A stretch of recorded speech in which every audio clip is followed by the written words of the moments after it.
Hello നമസ്കാരം കൂട്ടുകാരെ. University LGS അതുപോലെ LGS മെയിൻസ് എഴുതാൻ പോകുന്ന ആളുകൾക്ക് വേണ്ടി സിലബസ് വൈസ് ആയിട്ടുള്ള ക്ലാസ്സുകളാണ് നമ്മളിപ്പോൾ പഠിച്ചുകൊണ്ടിരിക്കുന്നത്. ജീവശാസ്ത്രവും പൊതുജനാരോഗ്യവും എന്ന് പറയുന്ന ടോപ്പിക്കിൽ മറ്റൊരു അധ്യായത്തിലേക്ക് സ്വാഗതം. 7ാം ക്ലാസ്സിലെ 4ാമത്തെ ചാപ്റ്ററാണ് അന്നപഥത്തിലൂടെ എന്ന് പറയുന്ന ചാപ്റ്ററാണ് പഠിക്കാനായിട്ട് പോകുന്നത്. ക്ലാസ്സിലോട്ട് കടക്കാം. ജീവികൾ ആഹാരം സ്വീകരിക്കുകയും പ്രയോജനപ്പെടുത്തുകയും ചെയ്യുന്നത് അറിയപ്പെടുന്നതാണ് പോഷണം. എന്താണ് പോഷണം? ജീവികൾ ആഹാരം സ്വീകരിക്കുകയും പ്രയോജനപ്പെടുത്തുകയും ചെയ്യുന്നത് അറിയപ്പെടുന്നതാണ് പോഷണം. സ്വയം ആഹാരം നിർമ്മിക്കുന്ന സസ്യങ്ങൾ അറിയപ്പെടുന്നത് സ്വപോഷികൾ. സ്വയം ആഹാരം നിർമ്മിക്കുന്ന സസ്യങ്ങൾ അറിയപ്പെടുന്നത് സ്വപോഷികൾ. സ്വയം ആഹാരം നിർമ്മിക്കാൻ കഴിയാത്ത ജീവികൾ ആഹാരത്തിനായി മറ്റ് ജീവികളെ ആശ്രയിക്കുന്നു. ഇത്തരം ജീവികൾ അറിയപ്പെടുന്നത് പരപോഷികൾ അഥവാ ഹെറ്ററോട്രോഫ്സ്. സ്വയം ആഹാരം നിർമ്മിക്കാൻ കഴിയാത്ത ജീവികൾ ആഹാരത്തിനായി മറ്റു ജീവികളെ ആശ്രയിക്കുന്നു. ഇത്തരം ജീവികൾ അറിയപ്പെടുന്നത് പരപോഷികൾ. വളർച്ചയുടെ ആരംഭഘട്ടത്തിൽ മറ്റു ചെടികളുടെ വേരിൽ നിന്ന് ജലവും ലവണവും കണ്ടെത്തുന്ന സസ്യങ്ങളാണ് അർദ്ധപരാത സസ്യങ്ങൾ. വളർച്ചയുടെ ആരംഭഘട്ടത്തിൽ മറ്റു ചെടികളുടെ വേരിൽ നിന്ന് ജലവും ലവണവും കണ്ടെത്തുന്ന സസ്യങ്ങൾ അറിയപ്പെടുന്നത് അർദ്ധപരാതങ്ങൾ എന്നാണ്. ക്ലിയർ ആണോ? ഒന്നുകൂടെ നോക്കാം. ജീവികൾ ആഹാരം സ്വീകരിക്കുകയും പ്രയോജനപ്പെടുത്തുകയും ചെയ്യുന്നത് അറിയപ്പെടുന്നത് പോഷണം എന്നാണ്. സ്വയം ആഹാരം നിർമ്മിക്കുന്ന സസ്യങ്ങൾ അറിയപ്പെടുന്നത് സ്വപോഷികൾ. സ്വയം ആഹാരം നിർമ്മിക്കാൻ കഴിയാത്ത ജീവികൾ ആഹാരത്തിനായി മറ്റ് ജീവികളെ ആശ്രയിക്കുന്നത് അറിയപ്പെടുന്നത് പരപോഷികൾ. വളർച്ചയുടെ ആരംഭഘട്ടത്തിൽ മറ്റ് ചെടികളുടെ വേരിൽ നിന്ന് ജലവും ലവണവും കണ്ടെത്തുന്ന സസ്യങ്ങൾ അറിയപ്പെടുന്നത് അർദ്ധപരാതങ്ങൾ എന്നാണ്. അർദ്ധപരാത സസ്യങ്ങൾക്ക് ഉദാഹരണങ്ങളാണ് ചന്ദനം, ഇത്തിൾ ചെടി എന്നിവ. അർദ്ധപരാത സസ്യങ്ങൾക്ക് ഉദാഹരണം ചന്ദനം, ഇത്തിൾ ചെടി.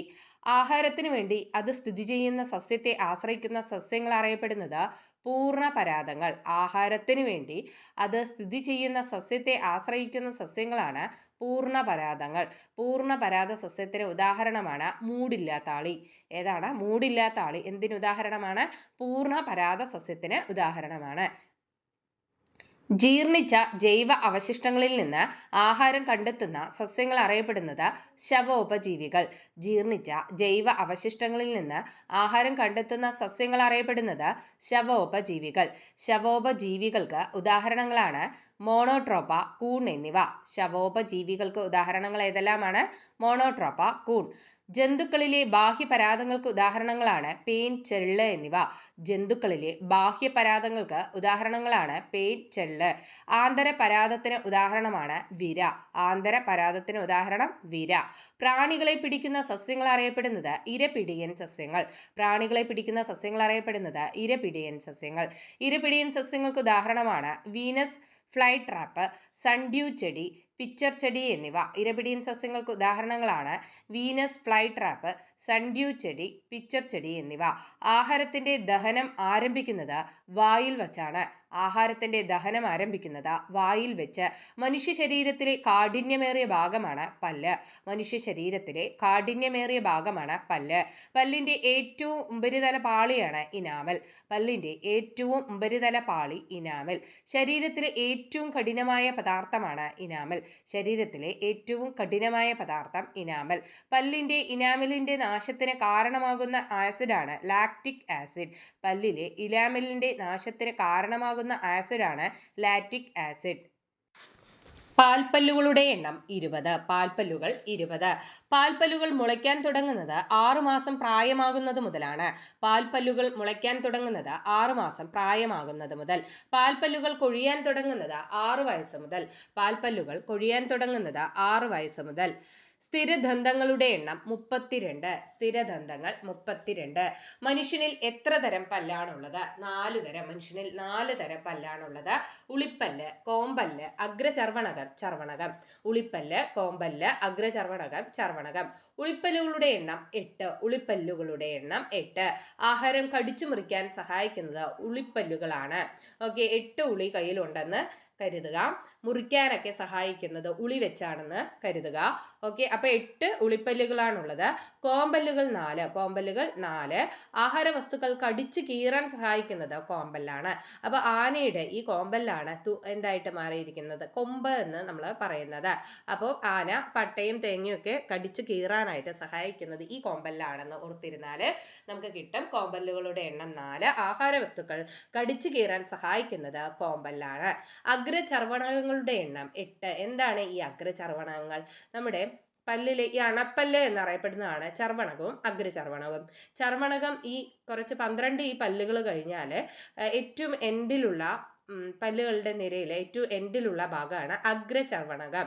അപ്പൊ ചർവണകങ്ങൾ 12, അഗ്രചർവണകം 8.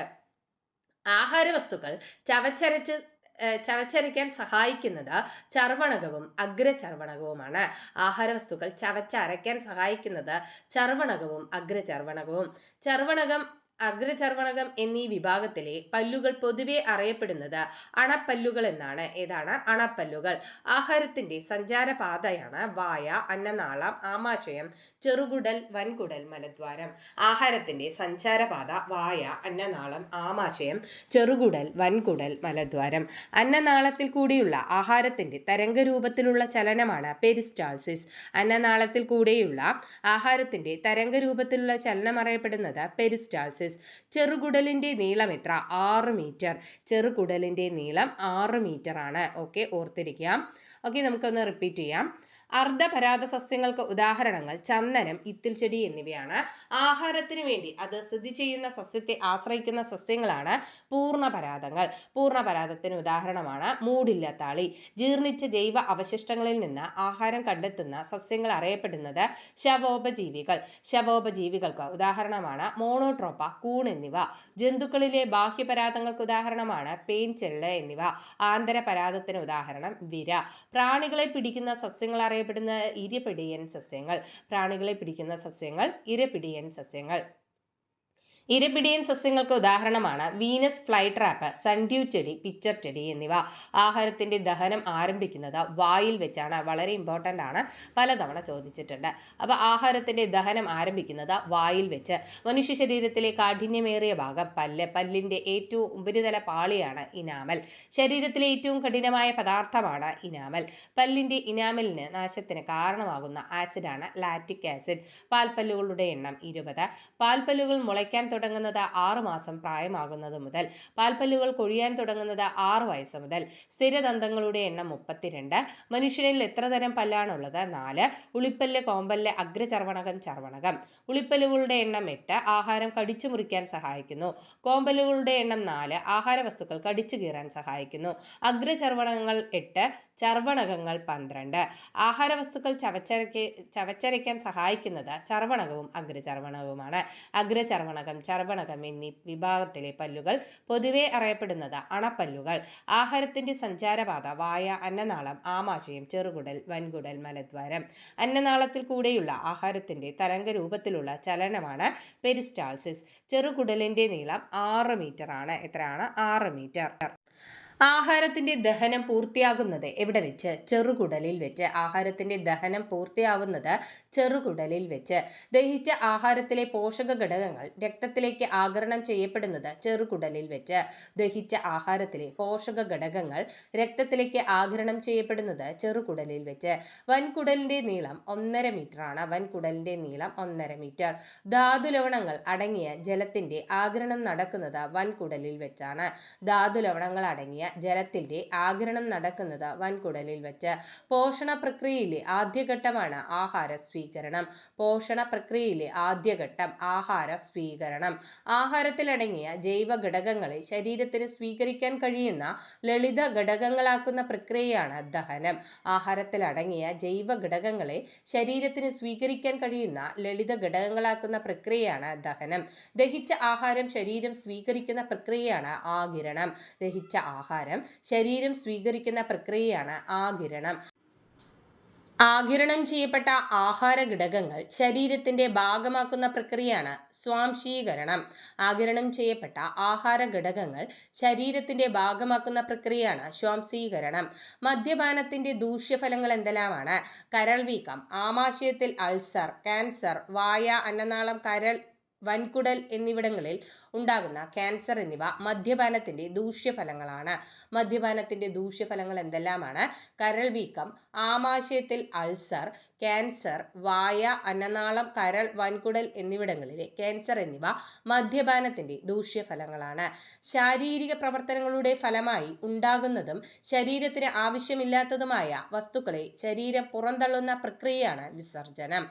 ശാരീരിക പ്രവർത്തനങ്ങളുടെ ഫലമായി ഉണ്ടാകുന്നതും ശരീരത്തിന് ആവശ്യമില്ലാത്തതുമായ വസ്തുക്കളെ ശരീരം പുറന്തള്ളുന്ന പ്രക്രിയയാണ് വിസർജനം. കാർബൺ ഡൈ ഓക്സൈഡ് ശ്വസനത്തിലൂടെ പുറന്തള്ളപ്പെടുന്നു. മനുഷ്യ ശരീരത്തിലെ പ്രധാന വിസർജന അവയവമാണ് വൃക്ക. മനുഷ്യ ശരീരത്തിലെ പ്രധാന വിസർജന അവയവമാണ് വൃക്ക. യൂറിയ രക്തത്തിലേക്ക് എത്തുന്നത് കരളിൽ നിന്നാണ്. യൂറിയ രക്തത്തിലേക്ക് എത്തുന്നത് കരളിൽ നിന്ന്. രക്തത്തിൽ നിന്ന് യൂറിയ, അധികമുള്ള ജലം, ലവണങ്ങൾ എന്നിവ അരിച്ചു മാറ്റുന്നത് വൃക്കയാണ്. രക്തത്തിൽ നിന്ന് യൂറിയ, അധികമുള്ള ജലം, ലവണങ്ങൾ എന്നിവ അരിച്ചു മാറ്റുന്നത് വൃക്കയാണ്. മൂത്രത്തിൽ ജലത്തിന്റെ അളവ് 96%. മൂത്രത്തിൽ ജലത്തിന്റെ അളവ് 96%. ജലവും ലവണവും അമിതമായി ശരീരത്തിൽ നിന്ന് നഷ്ടപ്പെടുന്ന അവസ്ഥയാണ് നിർജ്ജലീകരണം. ജലവും ലവണവും അമിതമായി ശരീരത്തിൽ നിന്ന് നഷ്ടപ്പെടുന്ന അവസ്ഥയാണ് നിർജ്ജലീകരണം. ക്ലിയർ ആണോ? ഓക്കെ, ഒന്ന് റിവൈസ് ചെയ്താലോ. ആഹാരത്തിന്റെ ദഹനം പൂർത്തിയാകുന്നത് ചെറുകുടലിൽ വെച്ചാണ്. ദഹിച്ച ആഹാരത്തിലെ പോഷക ഘടകങ്ങൾ രക്തത്തിലേക്ക് ആഗിരണം ചെയ്യപ്പെടുന്നത് ചെറുകുടലിൽ വെച്ച്. വൻകുടലിന്റെ നീളം 1.5 മീറ്റർ. ധാതു ലവണങ്ങൾ അടങ്ങിയ ജലത്തിന്റെ ആഗിരണം നടക്കുന്നത് വൻകുടലിൽ വെച്ച്. അപ്പോൾ ജലത്തിന്റെ ആഗിരണം വൻകുടലിൽ വെച്ച് എന്നുള്ളത് നേരത്തെ ചോദിച്ചിട്ടുണ്ട്, PYQ ആണ്.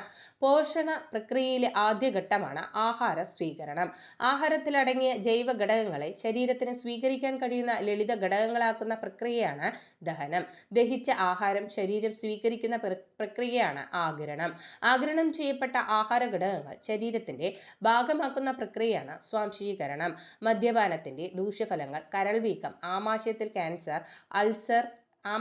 അൾസർ, ക്യാൻസർ, വായ, അന്നനാളം, കരൾ, വൻകുടൽ എന്നിവിടങ്ങളിലെ ക്യാൻസർ എന്നിവ മദ്യപാനത്തിന്റെ ദൂഷ്യഫലങ്ങളാണ്. ശാരീരിക പ്രവർത്തനങ്ങളുടെ ഫലമായി ഉണ്ടാകുന്നതും ശരീരത്തിന് ആവശ്യമില്ലാത്തതുമായ വസ്തുക്കളെ ശരീരം പുറന്തള്ളുന്ന പ്രക്രിയയാണ് വിസർജനം. കാർബൺ ഡൈ ഓക്സൈഡ് ശ്വസനത്തിലൂടെ പുറന്തള്ളപ്പെടുന്നു. മനുഷ്യ ശരീരത്തിലെ പ്രധാന വിസർജന അവയവമാണ് വൃക്ക. യൂറിയ രക്തത്തിലേക്ക് എത്തുന്നത് കരളിൽ നിന്ന്. രക്തത്തിൽ നിന്ന് യൂറിയ, അധികമുള്ള ജലം, ലവണങ്ങൾ എന്നിവ അരിച്ചുമാറ്റുന്നത് വൃക്കയാണ്. മൂത്രത്തിൽ ജലത്തിന്റെ അളവ് 96%. ജലവും ലവണവും അമിതമായി ശരീരത്തിൽ നിന്ന് നഷ്ടപ്പെടുന്ന അവസ്ഥയാണ് നിർജ്ജലീകരണം. ഓക്കെ, അങ്ങനെ നമ്മുടെ ഈ ഒരു ചാപ്റ്റർ കംപ്ലീറ്റ് ആയിരിക്കുകയാണ്. വൃത്തിയായിട്ട് പഠിക്കുക കൂട്ടുകാരെ. നമുക്ക് അടുത്ത ക്ലാസ്സുമായിട്ട് കണ്ടുമുട്ടാം. താങ്ക്